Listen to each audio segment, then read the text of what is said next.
আব্দুল হান্নান মাসুদ, নোয়াখালী 6, প্রশ্ন করতে পারেন। আমার নির্বাচনী এলাকা নোয়াখালী 6 হাতিয়া।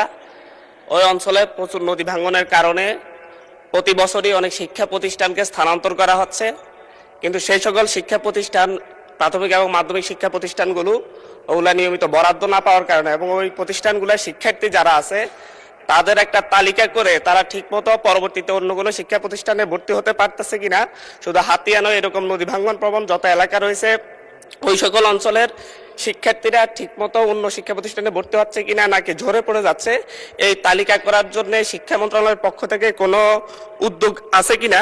এবং পাশাপাশি হরিণের দেশ নিজুমদ্বীপ ইউনিয়ন প্রায় 25,000 জনগণের বসবাস, সেখানে একটিও মাধ্যমিক শিক্ষা প্রতিষ্ঠান নেই।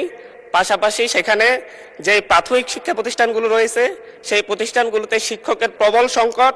এই ব্যাপারে পিছিয়ে পড়া জনগোষ্ঠীর জন্য এবং আমাদের প্রত্যন্ত গ্রামাঞ্চলে শিক্ষা ব্যবস্থা পৌঁছে দেওয়ার জন্য সরকারের নতুন কোনো উদ্যোগ আছে কিনা সে ব্যাপারে আমি মাননীয় শিক্ষামন্ত্রীর কাছে জানতে চাই। মাননীয় শিক্ষামন্ত্রী। মাননীয় সংসদ সদস্যকে অসংখ্য ধন্যবাদ।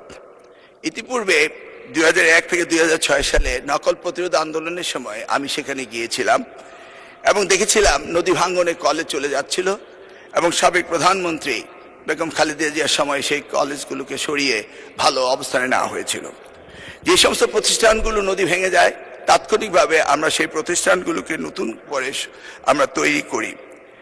তবে উনি যেটা বলেছেন সেখানে শিক্ষায় ঝরে পড়া, আমরা ঝরে পড়ার ব্যাপারও আমাদের বিভিন্ন প্রজেক্ট থেকে আমরা সেগুলোকে দেখি, পর্যালোচনা করি।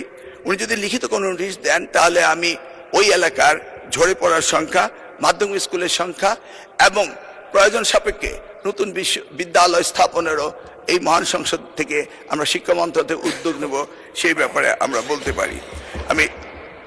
আমি এটাও বলতে পারি যে বিভিন্ন প্রশ্নে এসছে বিরোধী দলের বিষয়ে, আমি এটাও বলতে পারি মাননীয় প্রধানমন্ত্রী আমাদেরকে নির্দেশ দিয়েছেন সারা বাংলাদেশে শিক্ষাকে দলীয়করণ না করে শিক্ষা সকলেরই ব্যবহারযোগ্য সামগ্রী, এই শিক্ষাকে উন্নত করার জন্য তিনি নির্দেশ দিয়েছেন।